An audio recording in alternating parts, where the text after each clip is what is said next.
আপনাদের যৌক্তিক দাবির সাথে আমি 100% একমত। 2023 সালে নয়া দিগন্তে, এটা আমার লিখিত পোস্ট এডিটোরিয়াল,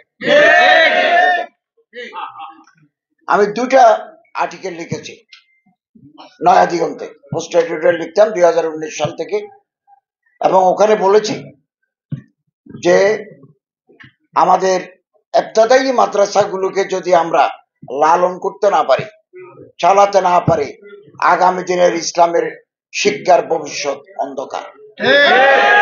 এবং আমাদের সাবেক প্রধানমন্ত্রী এটা ঘোষণা দিয়েছিলেন 5000 স্বতন্ত্র ইবতদায়ী মাদ্রাসাকে এফবি মুক্ত করবেন, কিন্তু নানা কারণে সেটা হয় নাই।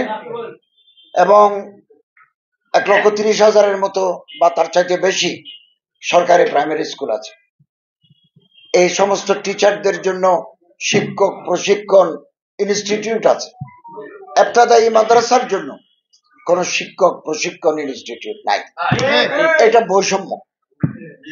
তো আমার সাথে ইবতদায়ী শিক্ষক ফোরামের শিক্ষক নেতৃবৃন্দ দেখা করেছেন। এখানে একজন লিখেছেন যে আপনার সাথে দেখা করতে চেয়েও পারি নাই।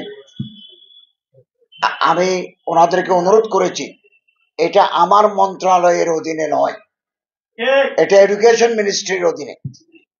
আপনারা শিক্ষা উপদেষ্টার কাছে রিপ্রেজেন্টেশন দেন, সেমিনার করেন। আজকের সেমিনারটা অত্যন্ত গুরুত্বপূর্ণ।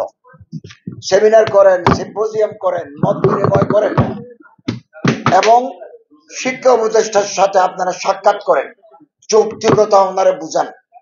আমি ভিতর থেকে আপনাদের সাপোর্ট দিয়ে যাব। শুধু সাপোর্ট নয়, কাগজপত্র আমার হাতে আগেও আছে, এখনো কিছু নিলাম।